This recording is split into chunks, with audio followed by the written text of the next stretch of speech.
Okay, so today we're going to look at Cirkus for media production. I will do kind of a short overview or reminder on Cirkus in general. And then I'm also going to work in the Cirkus and Farmer's Wife sync capability. So if you are a current user of Farmer's Wife, you can see kind of the cool functionality of using the two apps together, or if you haven't yet seen Farmer's Wife, you will see a little bit of that today as well.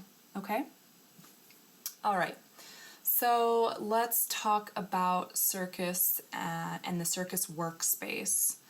So this is like your top level. This can be categorized as your organization, your company, or your group. And of course, you can have more than one workspace depending on your internal workflow and the needs of your department.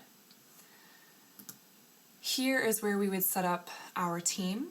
So here, these are all of the members that are part of this organization, this workspace. And I can assign each member to one or multiple roles, as well as I can put members into different groups. Groups are really helpful when you're, for example, assigning a project. If a project needs to just contain certain members or a certain group. You can also comment or mention a group in commenting. Okay. I'm going to pop over to templates. So this is where you can create various templates for the different items that you'll use in Cirkus, like tasks or to-do items. You can set up various templates for tasks. You can also choose to have a task template turn into a request template, and I will show you that later. Project templates, this is really nice. This is where you can set up a project. For example, this is a project template called New Productions. If I open this up here, you can see that I can already go ahead and create ahead of time the different sub-projects, or in this case, the different phases, and I can pre-set up tasks or to-do items that belong to each sub-project. Okay? So it's really nice is when I go to make a new project and I choose this template, it's going to automatically create all of these tasks for me and assign them to either, in this case, the role, or if I had a person assigned to it, it would automatically assign it to the person. Okay? Okay. And then another thing you can do is make booking templates. So how I like to explain the difference between a task and a booking. A task is a to-do item. However, if a to-do item also is an event, you can put it in the calendar timeline, where a booking is purely just an event. Okay, it's not necessarily a to-do item, and you wouldn't necessarily see it in a list of of things that you need to complete. Okay, so that's the difference there. And then we're not going to look at these today, but just wanted to point out that there are triggers that you can create within Cirkus. Really awesome. Perhaps we'll do another webinar or video on triggers. Okay. All right, so let's pop over to our task list. So for anyone who hasn't seen the task list, this is a running list of all tasks based on the filter that you've given it below. So currently I am looking at all tasks that are not done or that aren't completed, assigned to anyone. Okay, so if I wanted to quickly see, for example, just my tasks or anything that's been assigned to me, I can just go ahead and choose that here, and now I can see just tasks that are assigned to me. Okay. Or perhaps I want to see tasks assigned to me, or assigned to my roles. Okay. So I'll just do that there. So now I'm going to get items that are not only assigned to me, but who are also assigned to roles that I'm a part of, like producer and production coordinator. Okay? All right. So whatever task that you single click on here is going to pop open here in the investigator pane on the right. So here's a task here titled Book Talent. I can see that it's been assigned to 2 people. It looks like Kendra has completed her part of the task and Delilah is currently in process. So these are statuses.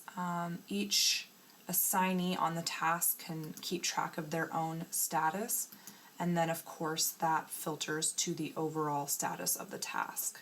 Okay, so there's all type of information that you can track on a task. What you're seeing here are like our hard-coded or our standard fields on a task, but again, as you saw that we were able to make task templates, you can also create custom fields on your tasks. Okay, so if I had any custom fields here, they would populate here.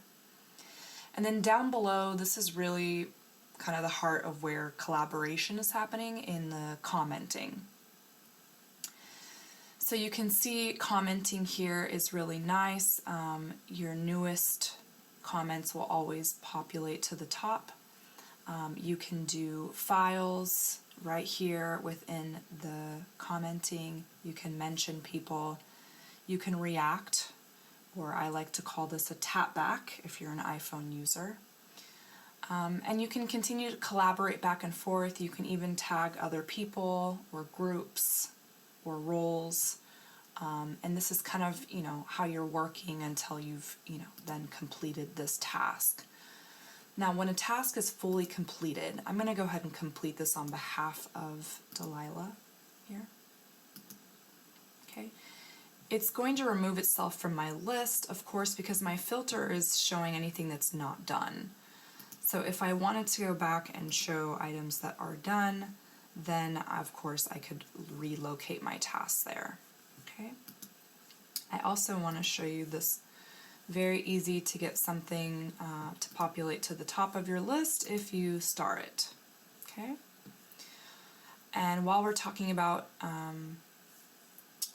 starring tasks, I also want to show you how to do a shortcut. So let's say I always want to be able to access this task from wherever I'm at within Cirkus. Well, I can just drag it over here, and that creates a shortcut. So that wherever I am, I can click here and it's going to open that task for me. Okay. And of course you can create folders. So maybe I can call this current tasks and projects.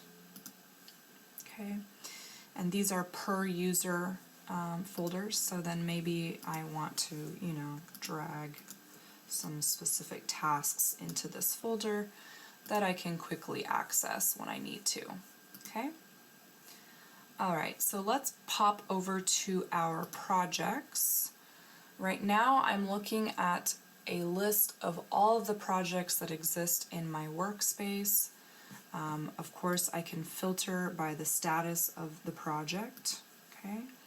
And also want to show you that if I click here on this schedule tab, I can see the projects in a schedule view, right? So based off of the start and end date that I have given each project, they will then populate here in this view. So just 2 different ways of looking at your project. Okay. All right. So again, whatever project I have selected here, just with a single click, I'm going to see all the information over on the right. Now with projects, we can do a little bit more information here. We can even add milestones. I'll show you how those look in a schedule view. And right now, all of these custom fields that you see here are being synced with Farmer's Wife. So this project actually originated in Farmer's Wife. It was synced to Cirkus, and the way we have it set up is all of the fields that were filled out in Farmer's Wife then push over and sync to Cirkus. Okay. I'm going to show you a bit of this later on the Farmer's Wife side. I just kind of want to talk about the functionality as we're going through this. So I'm going to open this project, I Love Music trailer. And again, here I'm just on the info page. Here's one area where I can add a milestone. I can see all that information here. I also want to note that if I were to make a change here, so if you can remember here that this says 4.3, and I'm going to change this to 16.9, just to show you later that that is going to push that change into Farmer's Wife. Okay.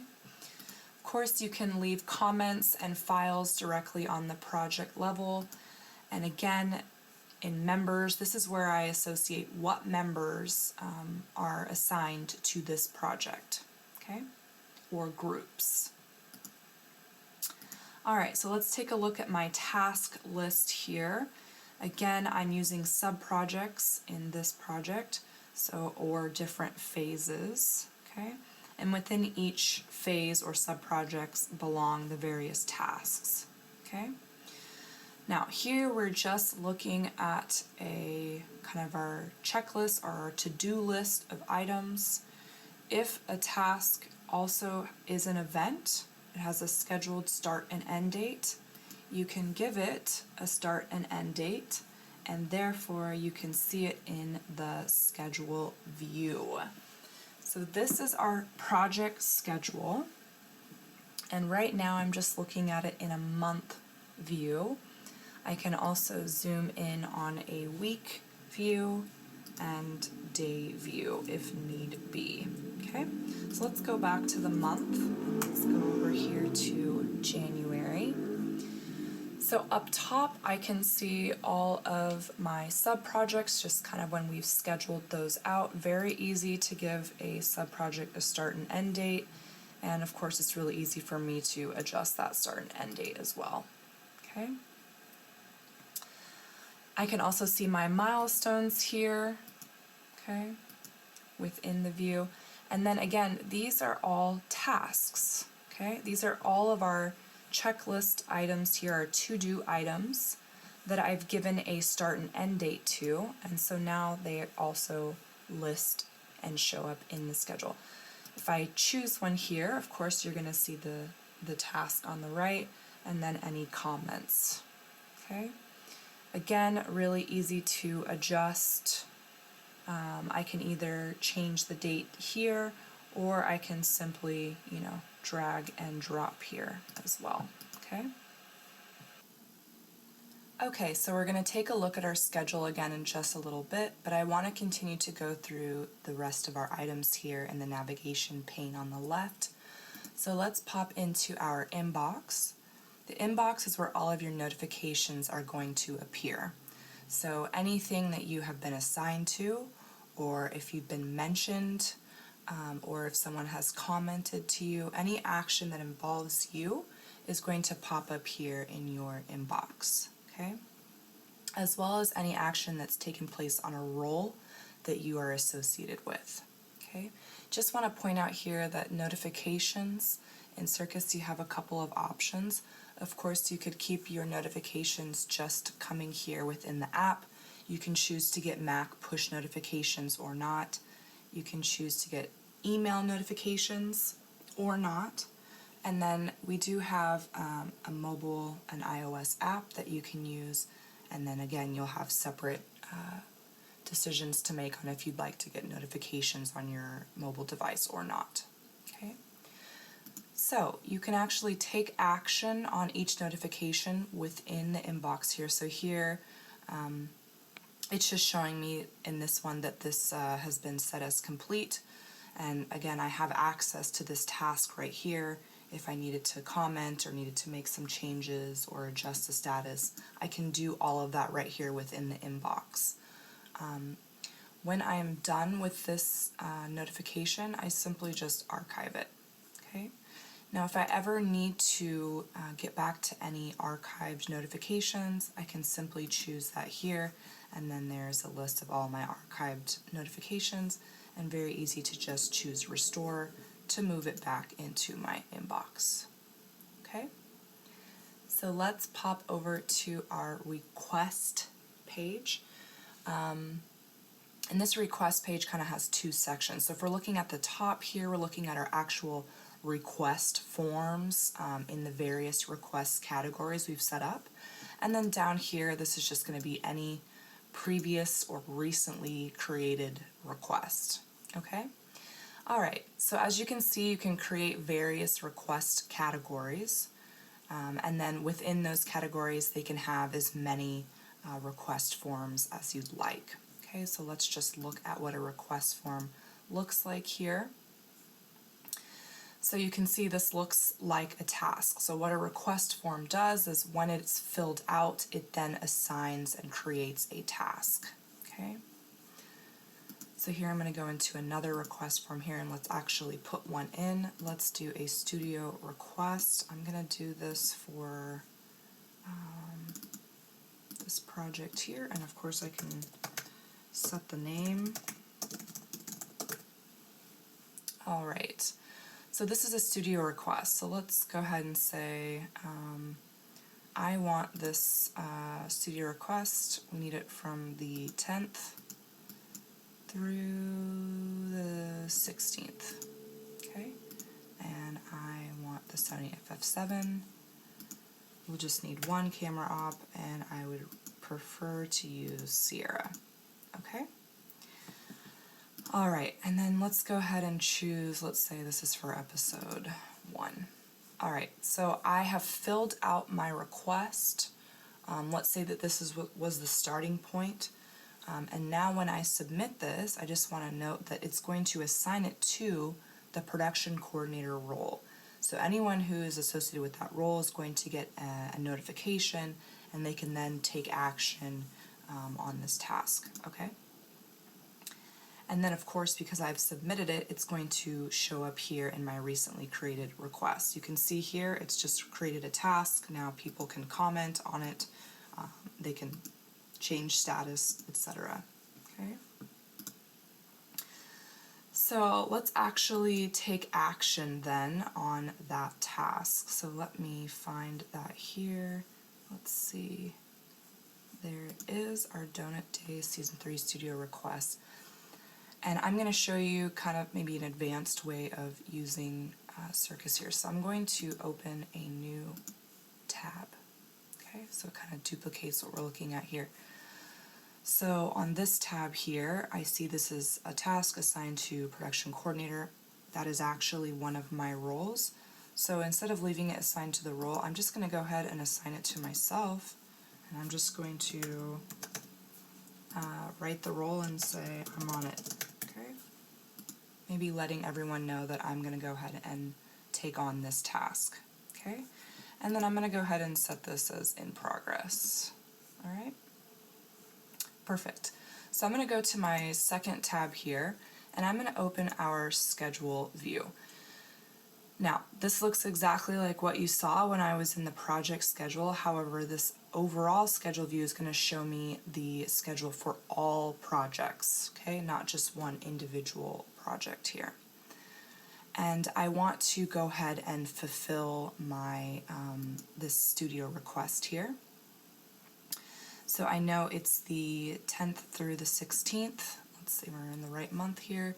And let me go ahead and scroll down to our studios. Okay, so I want to point out that right now I have this view filtered. Okay, let's go ahead and just show everyone.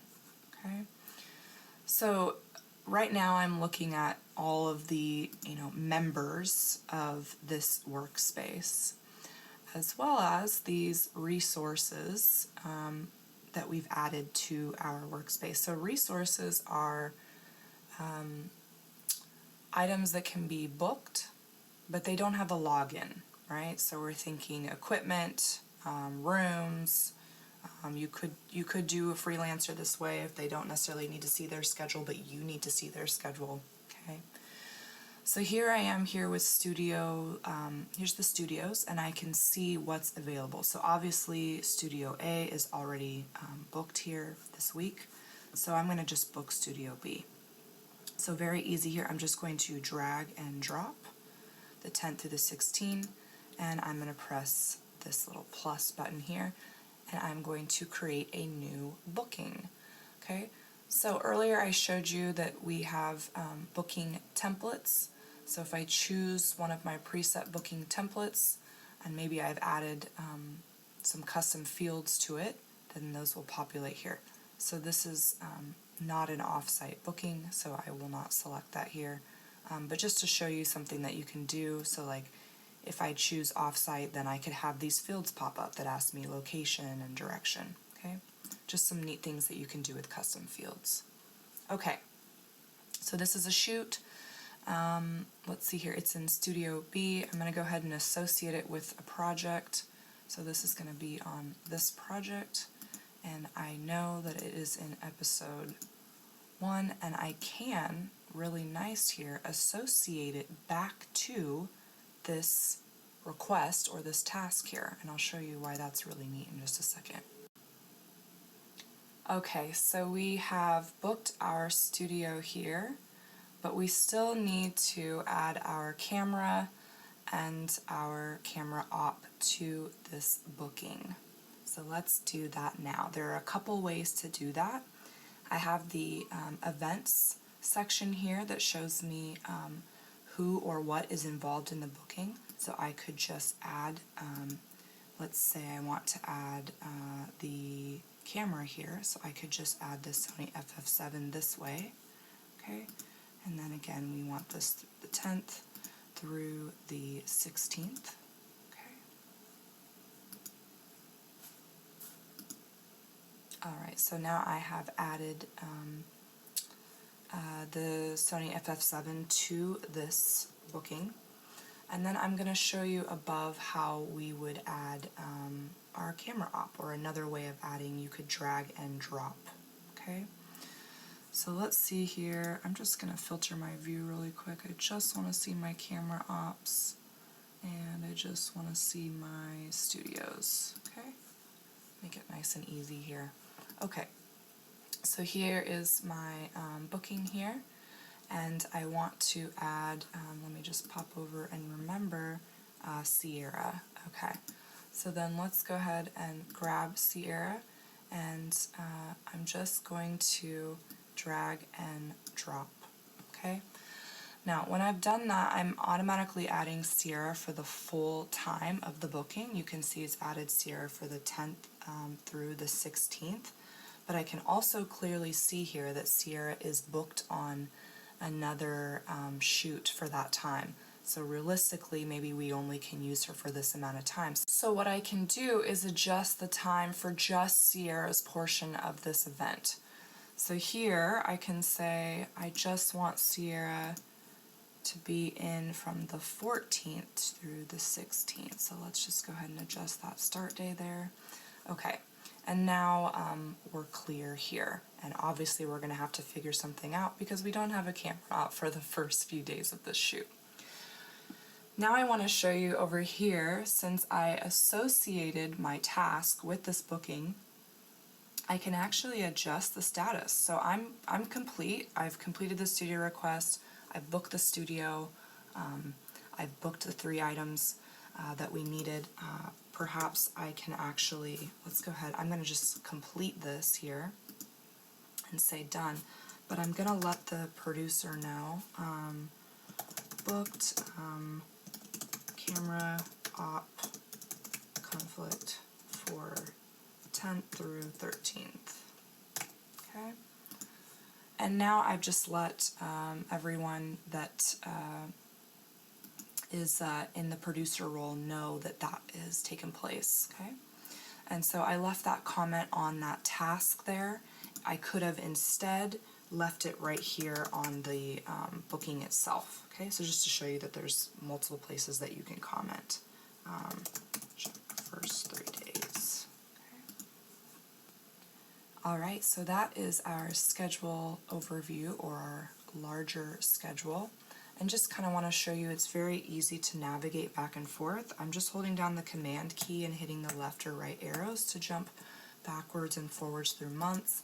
I can do the same thing through weeks and days. Okay. You can also choose this option here, and then you can just simply drag your schedule. Okay. And then of course I have the option here to make my weekends visible, or maybe I don't want to see weekends at all, or I can just have them a little bit smaller. And then you can set your hours of interest here so that you're only really looking at hours that are, of course, of interest to you.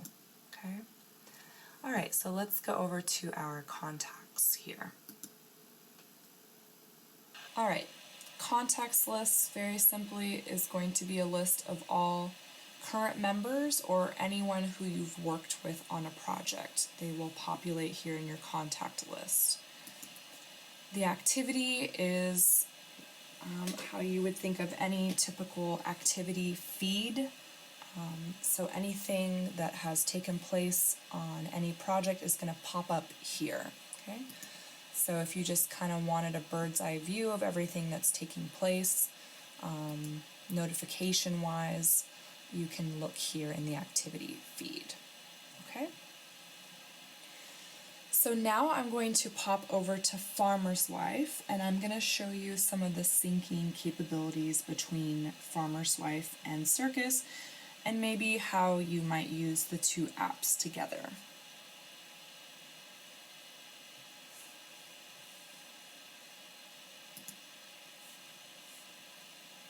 Okay, so here I am in Farmer's Wife, and for those of you who have not seen Farmer's Wife before, I apologize if this seems a little daunting, but I will do my very best to explain what we're looking at here. So here we're looking at one of our kind of schedules within Farmer's Wife, and specifically we're looking at this toolbox here, okay? I'm on my Projects tab, and I just want to point out, since we were already looking at it in Cirkus, here's that I Love Music trailer project in Farmer's Wife. Okay? Perhaps I'm using Farmer's Wife to kind of do budgeting, financials, but maybe I want to do all of my scheduling, or I want my operators to work on the project within Cirkus. Okay? So just to show you here, these are those custom fields that you saw, and if you remember earlier, I made a change on this from 4.3 to 16.9. And you can see that it's synced back here into Farmer's Wife. So I'm going to go ahead and just make that change again, just to show you that it will then sync back to Cirkus. Okay? And I can add other things here, like an air date. So let's say that our air date is the 31st. I'm going to go ahead and add that here. And of course I can make any changes to this, and it will sync back to Cirkus. So within Farmer's Wife right here, you'll have this little Cirkus pane, and I can just kind of easily see overall how many tasks are open and how many tasks have been completed. Okay. So I just want to quickly show you how fast those changes work, and then we will come back here and I'll show you a project from scratch, pushing it over to Cirkus. So I'm going to go back into Cirkus, and I'm going to come back into our I Love Music trailer project, and you can see here that there is the change that I have made, and then there is the air date that I set as well. Okay, so very cool, very quick. Alright, so let's go back and let's create a new project from scratch. Okay, so I'm going to create a new project. I'm going to give the project a name.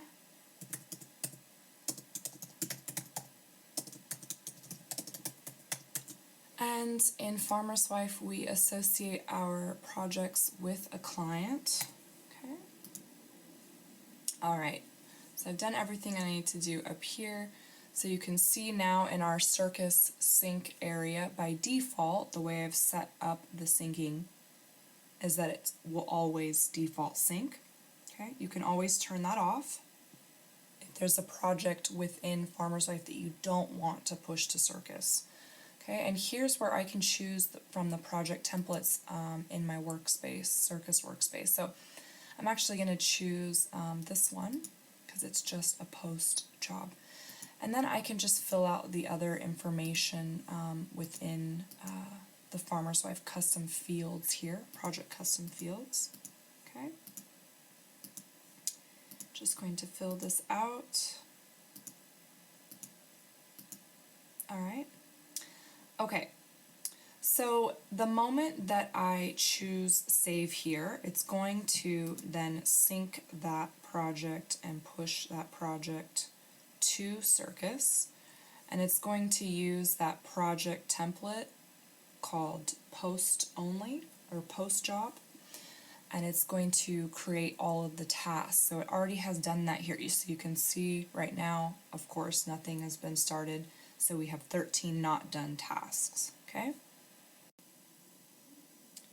Okay, so now let's go take a look at our project in Cirkus. All right, so here we are back in Cirkus, and I'm looking at my project list, and I can see that our 2021 trailer is sitting at the very top of the list here. So I can see right now that it's using the post job template, which is a template that I created in Cirkus. So it's going to already contain all of the tasks and assignees and members that I want it to assign to, okay? And then below here, these are all of those project custom fields within Farmer's Wife that I filled out, and they have synced as well. So let's go ahead and open up the project. And here are all of the tasks. So far I have just made a project within Farmer's Wife. I chose to sync it, and now it's done basically half of my work for me. So here is our task list or to-do list of items that need to be completed. What you could do now is go in and assign these tasks to individual people, or let them do that themselves.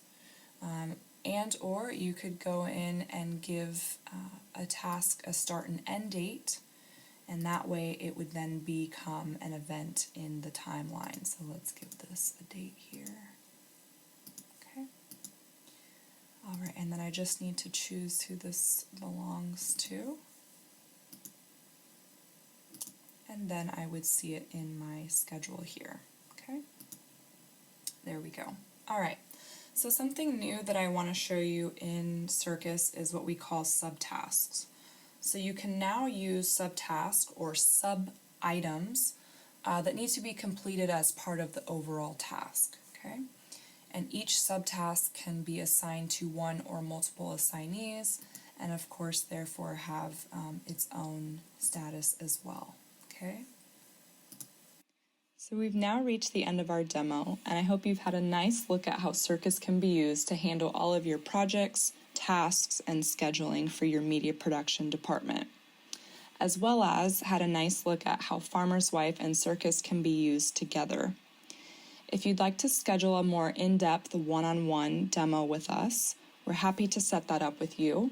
Feel free to reach out to us at support@cirkus.com. If you're already using Cirkus, we have some nice tutorial videos on our website as well. Just head on over to cirkus.com.